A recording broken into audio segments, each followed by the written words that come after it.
আল্লাহর হাবিব সাল্লাল্লাহু আলাইহি ওয়াসাল্লাম মেরাজের রজনীতে জান্নাত দেখলেন, জাহান্নাম দেখলেন। যখন ওই রাতের মধ্যেই মক্কাতুল মুকাররমা মসজিদে হারামের মধ্যে আসলেন, সাহাবায়ে কেরামের মধ্যে বসা। প্রত্যেকটা দিন আল্লাহ রসুল সাল্লাল্লাহু আলাইহি ওয়াসাল্লামের কাছে নতুন নতুন খবর আসে। সবেমাত্র ওহী নাজিল হওয়া শুরু হয়েছে। ওহী নাজিলের সময় এক ঘটনা ঘটলেই সাথে সাথে কোরআনে কারীমের আয়াত নাজিল হচ্ছে। আজকে এই ঘটনা তো কালকে ওই ঘটনা, আজকে এই সুসংবাদ তো কালকে ওই দুঃসংবাদ। তো প্রত্যেক দিন আবু জাহাল এসে জিজ্ঞেস করতো, হাল কানা মিন শাইইন, এই মুহাম্মদ আজকে নতুন কোনো খবর আছে কিনা? আল্লাহ নবী সাল্লাল্লাহু আলাইহি ওয়াসাল্লাম বললেন, নাম, আজকে একটা নতুন খবর আসছে। বলে কি খবর? বলতেছে আল্লাহ পাক রব্বুল আলামিন আজকের রজনীতে মসজিদে হারাম থেকে নিয়ে বাইতুল মুকাদ্দাস পর্যন্ত আমাকে সফর করিয়েছেন। এরপরে বাইতুল মুকাদ্দাস থেকে নিয়ে আরশে আজিম পর্যন্ত আমি গেলাম, জান্নাত জাহান্নামগুলো দেখলাম, জান্নাতের নাজ ও নিয়ামতগুলো দেখলাম, জাহান্নামের শাস্তিগুলো আমি অবলোকন করেছি। আমার দুই চোখ দিয়ে আমি দেখে আসলাম। আর এগুলো একমাত্র একটা রাতের একটা অংশের মধ্যেই সম্পূর্ণ হয়ে গেছে। এতদিন পর্যন্ত রাসূল করিম সাল্লাল্লাহু আলাইহি ওয়াসাল্লাম যা বলেছেন সেগুলো কিছুটা বিশ্বাসযোগ্য, কিন্তু আজকে যেটা বলেছেন এটা তো বাস্তবতা, যে মসজিদে হারাম থেকে বাইতুল মুকাদ্দাস পর্যন্ত এর দূরত্ব হচ্ছে 1600 কিলোমিটার, 1 মাসের রাস্তা। সেখানে মুহাম্মদ এক রাত্রও না, এক দিনও না, রাতের একটা অংশের মধ্যে গেছেন আবার আসছেন, যাইতেই তো লাগে 1 মাস, সেখানে যাওয়া আসা 2 মাস। বাইতুল্লাহ থেকে বাইতুল মুকাদ্দাস পর্যন্ত তো 2 মাস সময় লাগে যাওয়া আসার পিছনে, আর সে নাকি রাতের একটা অংশের মধ্যেই এই সফর শেষ করে ফেলছে। এবার আবু জাহাল বলল, মুহাম্মদ আরাইতা ইন দাউতু কওমাকা তুহাদ্দিথুহুম মা হাদ্দাতনি, তুমি আমাকে যেই কথাটা বললা, মেরাজের যেই কথাটা বললা, আমি যদি তোমার সম্প্রদায়কে ডাক দেই তাহলে তুমি কি তাদের সামনে এই কথাগুলো বলতে পারবা? তৎক্ষণাৎ কিন্তু অস্বীকার করে নাই, সে মনের মধ্যে ধারণ করে রাখছে, আগে স্বীকারোক্তি নিতেছে। আমার কাছে তুমি যেটা বলছো এটা কি তুমি তোমার নিজ সম্প্রদায়ের মানুষদের কাছে বলতে পারবা? আল্লাহ রসুল সাল্লাল্লাহু আলাইহি ওয়াসাল্লাম বললেন, নাম, আমি এটাকে বিশ্বাস করি, আমি এটা বিশ্বাস করেছি, আমি নিজেই তো সফর করলাম, আমার আত্মবিশ্বাস রয়েছে, আমার সম্প্রদায় যদি আমার কাছে আসে আমি তাদের কাছে যেইভাবে আমি সফর করেছি সবগুলো বলে দিব।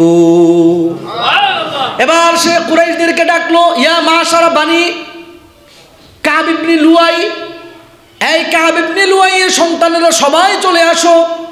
আবু জাহালের ডাকে সাড়া দিয়া মক্কার কুরাইশরা সবাই দৌড়ে আসলো, এসে বলতেছে কি হয়েছে? আবু জাহাল বলল, মুহাম্মদ বলে আজকে রাত্রের একটা অংশের মধ্যেই সে বাইতুল্লাহ শরীফ থেকে নিয়ে বাইতুল মুকাদ্দাস পর্যন্ত সফর করলো, আবার সেখান থেকে ফিরে আসছে। শুধু বাইতুল মুকাদ্দাস নয়, বরং তার আল্লাহর সাথেও নাকি আজকে সাক্ষাৎ করে আসছে। মক্কার কাফেরেরা, মক্কার কুরাইশেরা, এরা বছরে 2 বার ব্যবসায়িক কাফেলা নিয়ে মক্কা শরীফের বাইরে যাইতো। তার মধ্যে সিরিয়াও তারা একটা সফর করতো, সিরিয়া তো যাওয়া আসা তাদের আছে, ফিলিস্তিন যাওয়া আসা তাদের আছে, বাইতুল মুকাদ্দাস যাওয়া আসা করার সময় হচ্ছে এরা 1 মাসের দূরত্ব, যাওয়া আর আসা 2 মাস সময় লাগতো। এরা সবাই বলল, আচ্ছা তাই নাকি? বলে হ্যাঁ। আচ্ছা বলো তো, আটকানোর জন্য যখন শুনছে যে এক রাতের একটা অংশের মধ্যেই সফর শেষ হয়ে গেছে, ফামিম বাইনি মুসাফিকিন ওমিম বাইনি ওয়াজিআন ইয়াদাহু আলা রাসিহি, হাদিসের মধ্যে আসছে আল্লাহ নবী সাল্লাল্লাহু আলাইহি সাল্লাম বলেন, কেউ কেউ তারা মাথায় হাত দিতেছে, আজাবাল লিল কাযিব, আরে আশ্চর্য, কি বলে, এটা তো অসম্ভব, 1 রাতের মধ্যে কিভাবে সম্ভব? আবার 1 রাত পুরোটা না, একটা অংশের মধ্যে বাইতুল্লাহ শরীফ থেকে নিয়ে বাইতুল মুকাদ্দাস পর্যন্ত সফর করেছে মুহাম্মদ, এইটা তো অসম্ভব, সম্ভব নয়। এবার তারা পরীক্ষা করলো, বলে মুহাম্মদ তুমি কি বলতে পারবা বাইতুল মুকাদ্দাসের কয়টা জানালা আছে, কয়টা দরজা আছে? তুমি তো বাইতুল মুকাদ্দাসের সামনে গিয়েছো, বাইতুল মুকাদ্দাসের সামনে কোন কোন গাছ আছে, কয়টা পিলার আছে, তুমি কি বলতে পারবা? আচ্ছা আপনারা বলেন তো, যারা আপনারা কমিটি না এখানে নামাজ পড়তেছেন, আমাদের এই ভিতরে কয়টা জানালা আছে? আমি তো বলতে পারবো না, আমি কি গনছি কটা জানালা আছে? আজকে 1 বছর, আমার 1 বছর শেষ, কিন্তু আমার জান ডিসেম্বরের 15 তারিখে আমার 1 বছর শেষ। 1 বছর পার হয়ে গেল, কয়টা জানালা আছে আমি কি গুনছি নাকি? এটা কি আমার কাজ?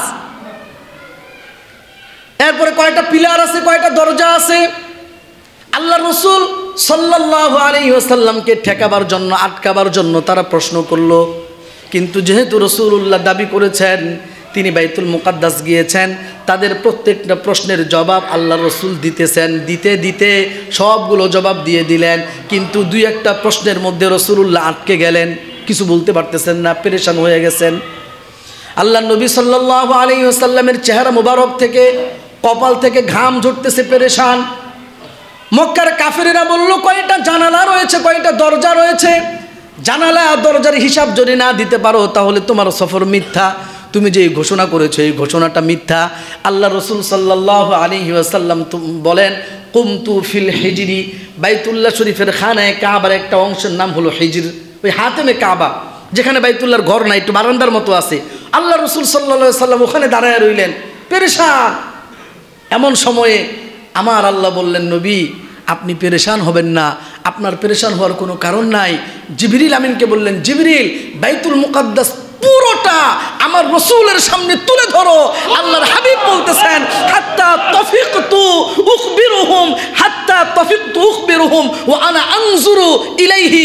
আমি বাইতুল মুকাদ্দাসের দিকে তাকায়া তাকায়া বলতেছি, তার ডান পাশে এতগুলো জানালা, বাম পাশে এতগুলো জানালা, পিছনে এতগুলো জানালা, এতগুলো দরজা, বাইতুল্লাহ শরীফের সামনে, বাইতুল মুকাদ্দাসের সামনের দিকটায় এতগুলো পিলার রয়েছে, এতগুলো গাছ রয়েছে, আমি দেখতেছি আর বর্ণনা করতেছি। আর মক্কার কাফেররা বলতেছে, নাম মুহাম্মদ যেই কয়টা দরজার কথা বলেছো, যেই কয়টা জানালার কথা বলেছো, তোমার সব কথা 100% সত্য। আল্লাহ রসুল সাল্লাল্লাহু আলাইহি ওয়াসাল্লামকে প্রশ্ন করলো, মুহাম্মদ বলো তো, আমাদের কুরাইশের একটা কাফেলা সিরিয়ার থেকে সফর করে আসতেছে, তারা এখন কতটুকু দূরত্বে আছে? আল্লাহ রসুল সাল্লাল্লাহু আলাইহি ওয়াসাল্লাম বলেন, গতকালকে আমি যখন সফর করি তখন তাদেরকে অমুক গাছের নিচে দেখেছিলাম, অমুক জায়গায় তারা বসে বিশ্রাম নিয়েছে।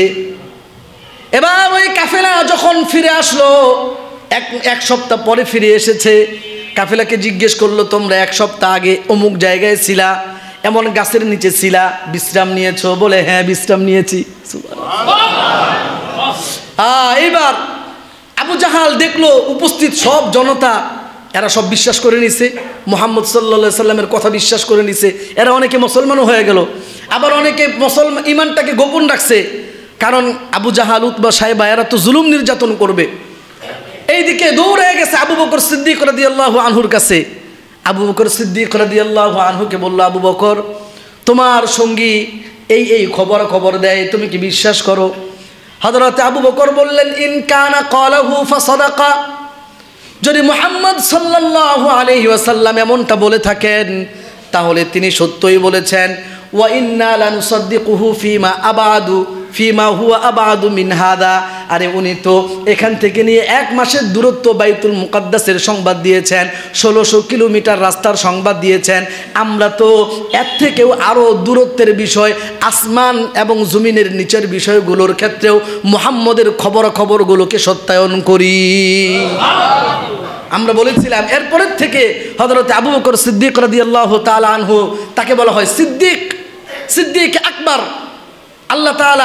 আল্লাহ রসুল সাল্লাল্লাহু আলাইহি সাল্লামের পরে এই উম্মতের মধ্যে সবচাইতে শ্রেষ্ঠ ব্যক্তি হিসেবে ঘোষণা করেছেন হযরত আবু বকর সিদ্দিক রাদিয়াল্লাহু তাআলা আনহুকে। জান্নাতের 8টা দরজা হযরত আবু বকর সিদ্দিক রাদিয়াল্লাহু আনহুকে ডাকতে থাকবে, সুবহানাল্লাহ। মানে 8টা দরজা দিয়ে প্রবেশ করার পারমিশন থাকবে হযরত আবু বকর সিদ্দিক রাদিয়াল্লাহু তাআলা আনহুর। নয়তো আর অন্যান্য উম্মত যারা আছে, যেই আমলে যারা পারদর্শী, যেই আমলটা আল্লাহ তাআলা দরবারে কবুল হয়েছে, ওই দরজা দিয়ে তাকে প্রবেশ করার অনুমতি দেওয়া হবে। বাবুর রাইয়ান, সামনে রমজান মাস আসতেছে, যারা সিয়াম সাধনা করবে আল্লাহ পাক তাদেরকে বাবুর রাইয়ান দিয়ে প্রবেশের অনুমতি দিবেন, পারমিশন দিবেন। যারা সালাত আদায় করবে, 5 ওয়াক্ত সালাত আদায় করবে, এদেরকে আল্লাহ বাবু সালাহ দিয়ে প্রবেশ করার অনুমতি দিবেন। যারা যাকাত প্রদান করবে, বাবু সাদাকা দিয়ে তাদেরকে প্রবেশের অনুমতি দিবেন। এক একটা আমলের বিনিময়ে, এক একটা আমলের বিনিময়ে এক একটা দরজা, ওই দরজা দিয়ে বান্দাকে প্রবেশ করার অনুমতি দেয়া হবে। আল্লাহ রাসূল সাল্লাল্লাহু আলাইহি ওয়াসাল্লাম বলেন, আমার উম্মতের মধ্যে এমন একজন ব্যক্তি রয়েছে যাকে জান্নাতের প্রত্যেকটা দরজা দিয়ে আহ্বান করা হবে। হযরত আবু বকর বললেন, ইয়া রাসূলুল্লাহ, ইয়া হাবিবাল্লাহ, ওই লোকটা কোন সৌভাগ্যবান লোক, একটু কি বলবেন?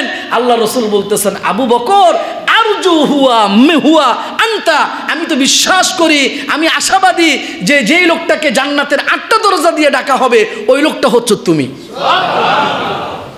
আমার ভাইরা, আল্লাহ রাসূল সাল্লাল্লাহু আলাইহি ওয়াসাল্লাম বাইতুল মুকাদ্দাস গেলেন, বাইতুল মুকাদ্দাস থেকে জান্নাতে গেলেন, জান্নাতের মধ্যে কিছু নিদর্শনাবলীগুলো দেখলেন।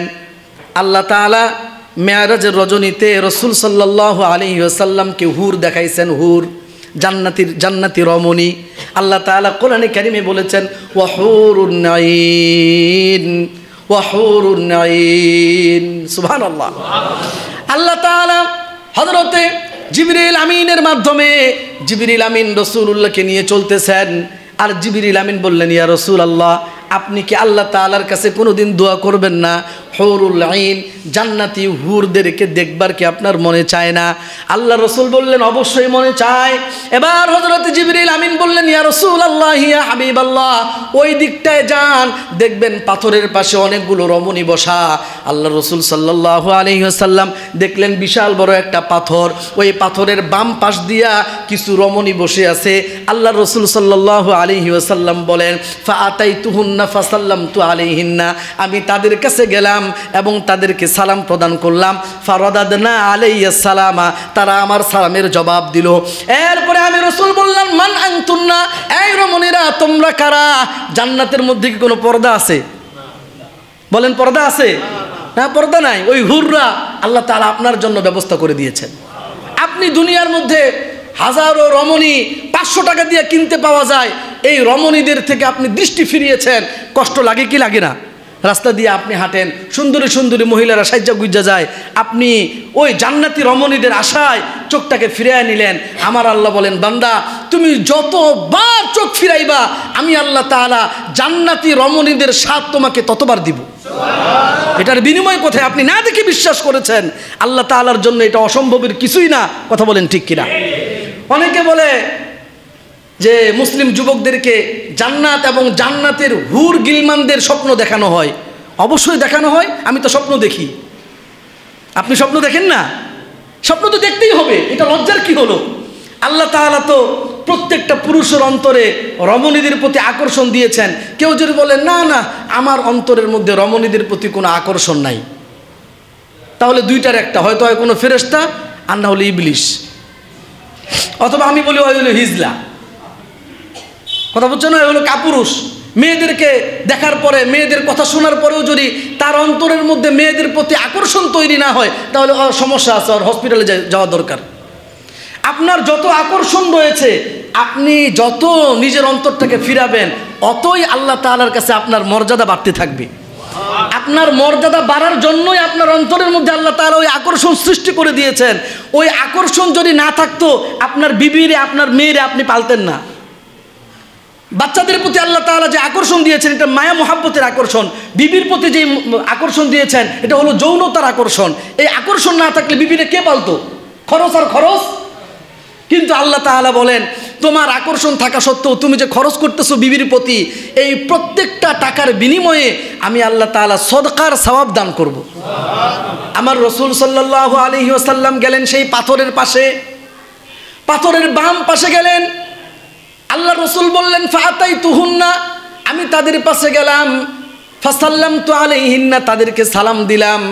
ফারাদাদনা আলাইয়া সালামা, তারা আমার সালামের উত্তর প্রদান করলো। আমি তাদেরকে প্রশ্ন করলাম, মান আনতুন্না, তোমরা কারা? এবার তারা বলল, নাহনু খায়রাতুন হিসানুন নিসাউ কওমিন আবরারিন। হে রাসূল, হে মুহাম্মদ সাল্লাল্লাহু আলাইহি ওয়াসাল্লাম, আমরা হচ্ছি শ্রেষ্ঠ এবং উৎকৃষ্ট রমণী। নাহনু খায়রাতুন, উৎকৃষ্ট, হিসানুন, শ্রেষ্ঠ সুন্দরী রমণী। আমাদের মতো বিশ্ব সুন্দরী দুনিয়ার মধ্যে আল্লাহ তাআলা কাউকে বানায় নাই। আমার রাসূল বললেন, তোমরা কাদের জন্য প্রস্তুত হয়েছো?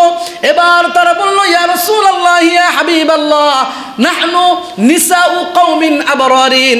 আমরা আপনার উম্মতের মধ্য থেকে যারা নেককার হবে, যারা দুনিয়ার মধ্যে নিজের দৃষ্টিশক্তির হেফাজত করবে, অপাত্রে অযথা অনর্থক জায়গায় হারাম জায়গায় দৃষ্টিপাত করবে না, যদি ভুলক্রমে একবার দৃষ্টিপাত হয়েও যায় সাথে সাথেই বিরত থাকবে, নেক কাজ করবে, আমলদার হবে, এমন নেককার আমলদার ব্যক্তিদের জন্য আমাদেরকে আমার আল্লাহ প্রস্তুত করেছেন। এদের জন্য আমাদেরকে প্রস্তুত করা হয়েছে। এই জন্য সুসংবাদ গ্রহণ করুন জান্নাতের হুর গিলমানদের ব্যাপারে, যারা দুনিয়াতে থেকে আল্লাহ তাআলার ফরমাবরদারি করেন। হে আল্লাহ, আপনি আমাদেরকে আপনার জান্নাতের প্রত্যেকটা নিয়ামতের অধিকারী বানিয়ে দিন, বলি আমিন। আমার ভাইরা, এটা হচ্ছে জান্নাতের আরো অনেক নাজ ও নিয়ামত, অল্প দুই একটার আমি আলোচনা করতেছি। এরপরে আল্লাহ রাসূল সাল্লাল্লাহু আলাইহি সাল্লাম বলতেছেন, আমাকে জিবরিল আমিন নিয়ে যাইতেছেন। এমন সময় দেখলাম একজন লোক আমাকে সালাম দিল, আমাকে রিসিভ করলো, ইস্তেকবাল করলো, আমাকে স্বাগত জানাইলো, কিন্তু তার মুখের মধ্যে কোনো হাসি নাই। ওয়ালাম ইয়াদহাক ইলাইয়া। আল্লাহ রাসূল সাল্লাল্লাহু আলাইহি ওয়াসাল্লাম বলেন, ও জিবরিল, আসমানে যখন থেকে আমি আগমন করলাম, যার সাথে সাক্ষাৎ হয়েছে সবাই আমাকে স্বাগত জানিয়েছে, মুচকি একটা হাসি দিয়েছে, কিন্তু এমন একটা লোক আমি দেখলাম, গায়রা রাজুলিন ওয়াহিদিন, একজন মানুষকে আমি দেখলাম, লাম ইয়াদহাক ইলাইয়া, আমাকে এই লোকটা স্বাগত জানিয়েছে কিন্তু হাসে নাই। আমি জানতে চাই, মান হাজা, এই লোকটা কে, এই লোকটা কেন হাসলো না? হযরতে জিবরিল আমিন বললেন, ইয়া মুহাম্মদ সাল্লাল্লাহু আলাইহি ওয়াসাল্লাম, ওগো আল্লাহর রাসূল, যালিকা খাজিনু জাহান্নামা, যেই লোকটা আপনাকে দেখবার পরেও আপনার দিকে একটু হাসলো না, তিনি হচ্ছেন জাহান্নামের প্রধান ফেরেশতা, মালিক, তার নাম হচ্ছে মালিক। যালিকা মালিকুন খাজিনু জাহান্নামা, জাহান্নামের প্রধানতম ফেরেশতা। এই ফেরেশতাকে যতদিন পর্যন্ত আল্লাহ তাআলা সৃষ্টি করেছেন, মুনযু খুলিকা লাম ইয়াদহাক মুনযু খুলিকা, যেই দিন থেকে আল্লাহ তাআলা জাহান্নামের প্রধানতম ফেরেশতা মালিককে তৈরি করেছেন, বানিয়েছেন, ওই দিন থেকে নিয়ে আজ পর্যন্ত তিনি কোনোদিন হাসেন নাই। যদি কারো দিকে তাকায়া হাসতেন, তাহলে আজকের দিনে আপনার দিকে তাকায়া তিনি হাসতেন। যেহেতু আপনার দিকে তাকায়া তিনি হাসেন নাই, তো ধরে নেবেন কিয়ামতের আগ পর্যন্ত অনন্ত অসীমকালের জন্য আর কোন ব্যক্তির দিকে তাকায়া এই জাহান্নামের ফেরেশতা হাসবে না। আমার ভাইরা, আপনি কারো কাছে গেছেন, একজন পুলিশের কাছে গেছেন, আপনি একজন বিচারকের কাছে গেছেন, বিচারক যদি আপনাকে দেখে একটু হাসি দেয়, তাহলে আপনি বুঝবেন উনি মনে হয় আমার দিকে একটু দয়ালু হবে, একটু বিনম্র হবে, একটু দয়া করবে, রহম করবে। আর যদি দেখেন বিচারক একবারে রাগান্বিত হয়ে আছে, তখন আপনি এমনিই শেষ। আরে এই লোকটা রাগ হয়ে আছে কেন? হ্যাঁ, আমার বাবা আমার প্রতি রাগ হয়ে আছে কেন? মা কি আমার ব্যাপারে বিচার দিল কিনা? বড় ভাইয়া কি আমার নামে বিচার দিল কিনা? আর যদি যাওয়ার সাথে সাথে হেসে দেয়, তাহলে মনে করবেন না, যে অপরাধ করছিলাম বাবা পর্যন্ত পৌঁছায় নাই। কথা বলেন ঠিক কিনা? আল্লাহর হাবিব সাল্লাল্লাহু আলাইহি ওয়াসাল্লাম হাদিস বর্ণনা করতেছেন, জিবরিল আমিন বললেন, যালিকা মালিকুন খাজিনু জাহান্নাম, জাহান্নামের ফেরেশতা মালিক, মুনযু খুলিকা, যেদিন থেকে তাকে সৃষ্টি করা হয়েছে আজ পর্যন্ত তিনি হাসেন নাই, একটা বারের জন্যও হাসেন নাই। আল্লাহ রসুলকে বললেন, ওগো আল্লাহর রসুল, জিবরিল আমিন বলতেছেন, হে আল্লাহর রসুল, যেই ব্যক্তি মালিক জাহান্নামের প্রধানতম ফেরেশতা কোনো ব্যক্তির দিকে তাকায়া যদি হাসতো, অনুমতি থাকতো, তাহলে আপনার দিকে তাকায়া তিনি হাসতেন। যেহেতু হাসেন নাই, তো আর কোনো দিন কারো কোনো ব্যক্তির দিকে তাকায়া তিনি হাসবেন না। বুঝেন তাহলে জাহান্নামের শাস্তি বড় কঠিন। এখানে দয়া পাওয়ার, অনুগ্রহ পাওয়ার কোনো সুযোগ নাই। আমরা তো মনে করি আল্লাহ রহমানুর রহিম, আল্লাহ দয়াবান, আল্লাহ আমারে মাফ করে দিব। আল্লাহ রহমানুর রহিম ঠিক আছে তাদের জন্য যারা আল্লাহর কাছে ক্ষমা চায়, যারা আল্লাহর কাছে মাফ চায়, যারা আল্লাহর কাছে ক্ষমা চায় না, যারা আল্লাহর কাছে মাফ চায় না, আমার আল্লাহর রহমত দয়া তাদের জন্য না। ঠিক কিনা বলেন? আল্লাহ তাআলা কোরআনে কারীমে স্পষ্ট বলেছেন, নাব্বি ইবাদি আন্নী আনাল গফুরুর রহিম, হে নবী দুনিয়ার মানুষদেরকে বলে দেন আমি আল্লাহ তাআলা আন্নী আনাল গফুরুর রহিম, আমি আল্লাহ তাআলা ক্ষমাশীল দয়াবান। ওয়া ইবাদি আন্না আযাবি হুয়াল আযাবুল আলিম, আর বান্দাদেরকে এটাও জানায়া দেন যে আমি আল্লাহ তাআলার শাস্তি বড় কঠিন। যারা আমার কাছে ক্ষমা চাইবে, যেইভাবে ক্ষমা চাওয়ার দরকার ওইভাবে ক্ষমা চাইবে, আমি আল্লাহ তাআলা তাদের জন্য ক্ষমা করব, আমি আল্লাহ তাদের উপর রহম করব, দয়া করব। আর যারা আমার কাছে ক্ষমা চাবে না, রহম চাবে না, আমি আল্লাহ তাআলার দয়া রহম তাদের জন্য না। হে আল্লাহ, আপনি আমাদেরকে আপনার ক্ষমা এবং দয়া দান করুন। বলেন, আর একটু আওয়াজ দিয়ে বলেন না আমিন। আমার ভাইরা, আল্লাহ রাসূল সাল্লাল্লাহু আলাইহি সাল্লাম জাহান্নাম পর্যবেক্ষণ করতেছেন, দেখাইতেছেন হযরতে জিবরিল আমিন চলতেছে। হযরত রাসূল কারীম সাল্লাল্লাহু আলাইহি ওয়াসাল্লাম একদল মানুষের পাশ দিয়ে যাচ্ছেন। তিনি বললেন মারারতু বিকওমিন লাহুম আযফারুন মিন নুহাসিন। আল্লাহ রাসূল বলেন আমি মেরাজের রজনীতে যাচ্ছি, আমাকে নিয়ে যাওয়া হচ্ছে। এমন সময় দেখলাম একদল মানুষের পাশ আমি অতিক্রম করতেছি, কিছু মানুষ এখানে বসা, জাহান্নামের একটা অংশের মধ্যে তারা বসা। লাহুম আযফারুন মিন নুহাসিন, ওই মানুষগুলোর হাতের আঙ্গুলগুলো, নখগুলো হচ্ছে তামার নখ। কিসের নখ? তামা, লোহানা তামা, তামার নখ। লাহুম আযফারুন মিন নুহাসিন ইয়াখমুশুনা ওয়ুজুহাহুম ওয়া সুদুরাহুম, এরা ওই তামার নখ দিয়া নিজেদের চেহারাগুলো খামচাইতেছে, নিজেদের বুকগুলো খামচাইতেছে। লোহারও দরকার নাই, তামারও দরকার নাই। আপনি একটু কল্পনা করেন তো, যদি নখগুলো বড় বড় হয় আর কেউ যদি আপনারে খামচি মারে, তাহলে চামড়াগুলো উঠবে না থাকবে? উঠে যাবে না? উঠে যাবে। বান্দা চেহারাটা শুধু খামচাইতেছে, আর বক্ষগুলো আর বুকটা খামচাইতেছে। আল্লাহ রাসূল সাল্লাল্লাহু আলাইহি ওয়াসাল্লাম বলেন ইয়া জিবরিল মান হাউলাই, জিবরিল আমিন এরা কারা? হযরত জিবরিল আমিন বললেন ইয়া রাসূলুল্লাহ হাউলাই আল্লাযীনা ইয়াকুলুনা লুহুমান নাসি ওয়া ইয়াকাউনা ফি আরাজিহিম। ওগো আল্লাহর রাসূল, এরা হলো ওই সকল ব্যক্তিরা যারা দুনিয়ায় থাকা অবস্থায় মানুষের গীবত শিকায়েত করত, আর মানুষের সম্মান নিয়ে খেলা করত, মানুষের অসম্মান নিয়ে তারা খেলা করত, সম্মান দিত না, অসম্মান করত। এই সকল মানুষদের শাস্তি হলো এরা চেহারা খামচাইতে থাকবে। আমার ভাইরা, আল্লাহ পাক দুনিয়াতে আমাদেরকে পাঠাইছেন। এই দুনিয়াটা হচ্ছে ভুল ত্রুটিতে আমরা মানুষ, দোষে গুণে আমরা মানুষ, ভালো মন্দের মিশেলে আমাদের সৃষ্টি। সুতরাং 100 কোনো মানুষকে আমরা পাবো না। এই জন্য একজন মানুষের ভুল ত্রুটি যখন প্রকাশ পাবে, পাওয়াটাই স্বাভাবিক। আল্লাহ রাসূল সাল্লাল্লাহু আলাইহি সাল্লাম বলেছেন, যখন কোনো মানুষের ভুল ত্রুটি তোমার সামনে প্রকাশ পায়, তুমি যদি সেটা গোপন রাখতে পারো, আল্লাহ পাক কিয়ামতের ময়দানে তোমার ভুল ত্রুটিগুলোকে গোপন রাখবেন। মান সাতারা আওরাতা মুসলিমিন মান সাতারা মুসলিমান, কোনো ব্যক্তি যখন একজন মুসলমানের দোষ ত্রুটিগুলো, ভুল ত্রুটিগুলো, ত্রুটি বিচ্যুতিগুলো ঢেকে রাখবে, গোপন রাখবে, প্রকাশ করবে না, সাতারাল্লাহু আওরাতাহু ইয়াউমাল কিয়ামা। আল্লাহ রাসূল সাল্লাল্লাহু আলাইহি ওয়াসাল্লাম বলেন, কিয়ামতের ময়দানে আমার আল্লাহ ওই ব্যক্তির ভুল ত্রুটি গুনাহগুলোকে গোপন করে রাখবেন। এটা হচ্ছে মুসলমানের আচরণ। একজন মুসলমান আরেকজন মুসলমানের যদি ভুল ত্রুটিগুলো দেখতে পায়, তাহলে সমালোচনা করবে না, পারলে তাকে সংশোধন করবে। ভাই আমার, আমি তো আপনাকে মহব্বত করি, ভালোবাসি, আপনার মধ্যে আমার এই জিনিসগুলো খারাপ লাগতেছে, মানুষ সমালোচনা করতেছে, দেখেন না এগুলোর থেকে একটু সংশোধন হওয়া যায় কিনা? দরকার আছে না নাই? আপনি যদি গীবত শিকায়াত করেন, এই লোকটার এই সমস্যা, ওই লোকটার ওই সমস্যা, ভাই আপনার কাছে যদি কেউ অন্যের সমালোচনা করে, বুঝবেন এই লোকটা আপনারও সমালোচনা করবে আরেকজনের কাছে। এই জন্য যারা সমালোচক, যারা বিচক্ষণ বুদ্ধিমান, এরা সমালোচকদেরকে পছন্দ করে না। এরা বুঝে নেই এই লোকটা যেহেতু আমার কাছে আরেকজনের গীবত করতেছে, শিকায়াত করতেছে, অভিযোগ করতেছে, তার ভুল ত্রুটিগুলো আমার কাছে বর্ণনা করতেছে, সুযোগ পাইলে আমার গুলোও তার কাছে বলবে। আল্লাহ রাসূল সাল্লাল্লাহু আলাইহি সাল্লাম এই গীবত সম্পর্কে আমার ছোট্ট একটা পুস্তিকা আছে, আল্লাহ তাআলা যদি তৌফিক দান করেন কোনো একটা সময় আলোচনা করব ইনশাআল্লাহ গীবত সম্পর্কে। আর ওই পুস্তিকাটা আমি আপনাদেরকে দিব। গীবতের ভয়াবহ পরিণাম কি? অনেকগুলো গুনাহ, তার মধ্যে শক্ত গুনাহ হলো মরা ভাইয়ের গোশত খাওয়া। বলেন নাউজুবিল্লাহি মিন যালিক।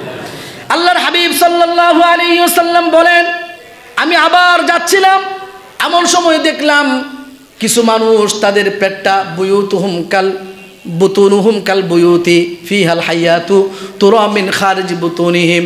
আমি দেখলাম অনেকগুলো মানুষ জাহান্নামের মধ্যে, এদের পেটটা বিশাল বড় বড় ঘরের মতো, আর ওই পুরো পেট জুড়ে শুধু সাপ আর সাপ। ঘরের মধ্যে পেটটা এক একটা পেট হচ্ছে পুরো ঘরের মতো বিশাল বড় বড়, আর ওই ঘর ভর্তি সাপ। পেটের মধ্যে শুধু সাপ আর সাপ, সাপ আর সাপ কামড়াইতেছে। আর এই লোকটা চিৎকার চেঁচামেচি করতেছে, ওর চিৎকার চেঁচামেচি দুনিয়ার সবাই শুনতেছে, জাহান্নামের সবাই শুনতেছে, কিন্তু সহযোগিতা করার কোনো ক্ষমতা কারো নাই। আল্লাহর হাবিব সাল্লাল্লাহু আলাইহি ওয়াসাল্লাম বললেন, মান হাউলা ইয়া জিবরিল, জিবরিল, এই মানুষগুলোর পেটের মধ্যে শুধু সাপ আর সাপ, এক একটা পেট হলো বিশাল বড় বড় ঘরের মতো, ঘর ভর্তি সাপ, আর সাপগুলো তারে প্রচণ্ডভাবে দংশন করতেছে। ও জিবরিল, এই লোকগুলো কারা? হযরতে জিবরিল আমিন বললেন, ইয়া রাসূলুল্লাহ, ইয়া হাবিবাল্লাহ, হাউলাই আকালাতুর রিবা, এরা হলো ওই সকল ব্যক্তি যারা দুনিয়াতে থেকে সুদ খাইতো। যারা সুদ খায়। সুদ মানে কি? সুদ মানে হলো আপনার কাছে 10,000 টাকা কেউ নিছে, আপনি বললেন 1 মাস পরে আমারে দিবি, 1,000 টাকা বাড়ায় দিবি, 11,000 টাকা দিবি। এই যে লোকটা আপনার কাছ থেকে 10,000 টাকা নিল, আবার আপনাকে 10,000 টাকা ফিরায় দিল। আপনার কাছ থেকে নিছে, আবার আপনাকে দিয়ে দিল। 10,000 টাকাই তো আপনি পাইলেন, অতিরিক্ত 1,000 টাকা কিসের বিনিময়ে? একজন মুসলমান আরেকজন মুসলমানকে সহযোগিতা করবে।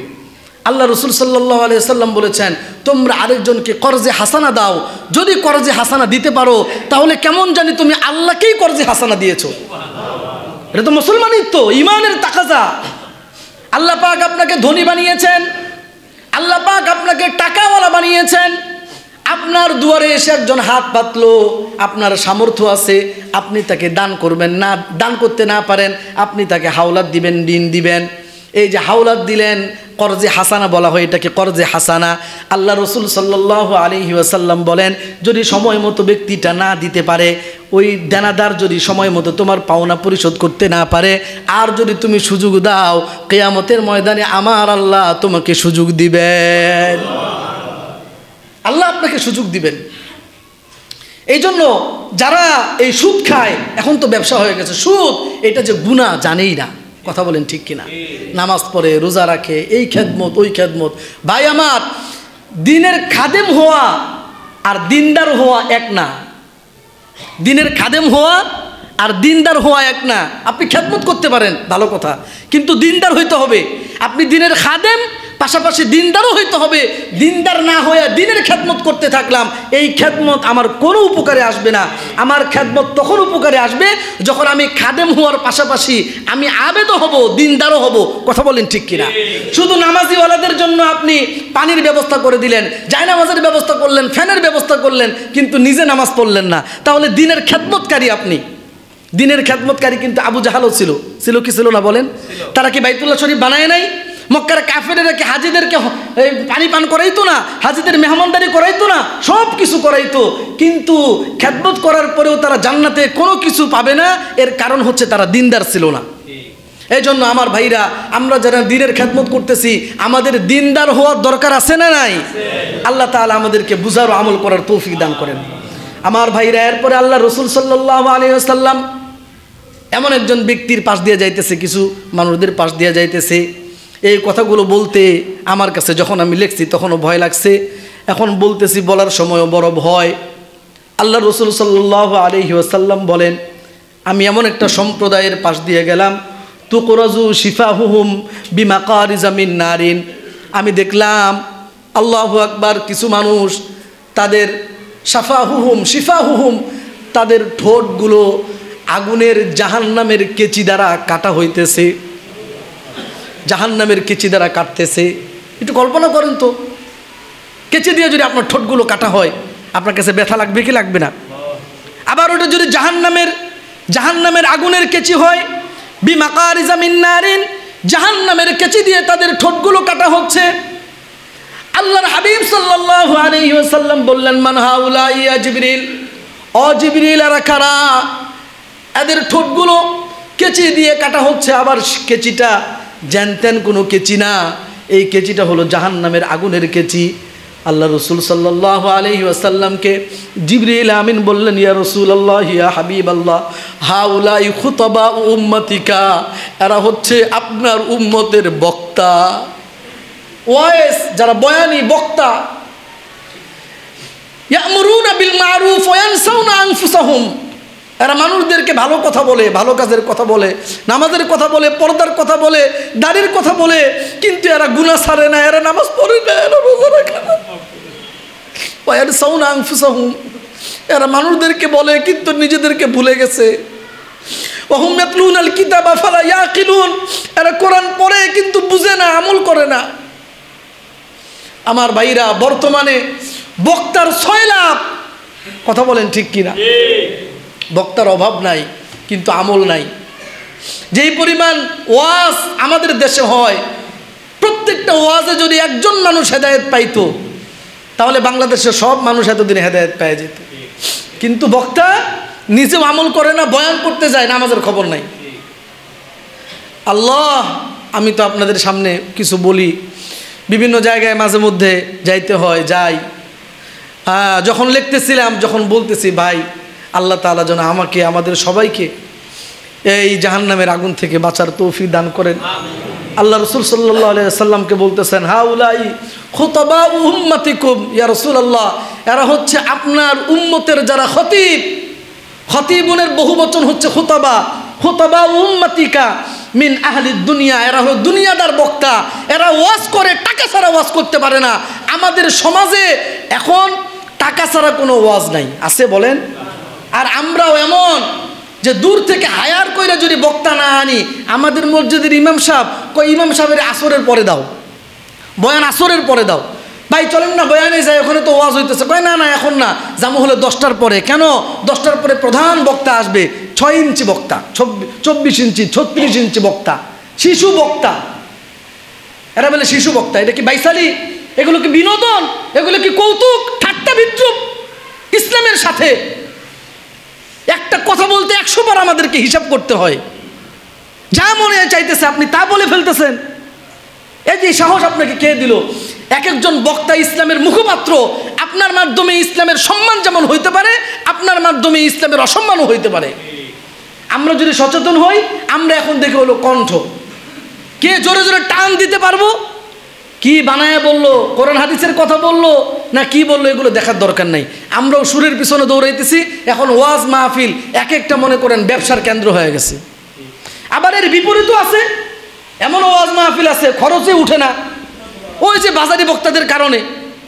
এই জন্য আল্লাহ তাআলা, আমরা মুসলিম, আমরা সবাই মুসলমান, আমাদের এই দিন ধর্ম রক্ষা করা আল্লাহ তাআলা জিম্মাদারি নিয়েছেন। এই আল্লাহ তাআলার জিম্মাদারিটা আমাদের মাধ্যমে আল্লাহ তাআলা আদায় করে নেবেন। আমরা যেন তার দিন রক্ষা করার ক্ষেত্রে ব্যবহার হইতে পারি। আল্লাহ তাআলা আমাদেরকে ব্যবহার করুন, বলেন আমিন।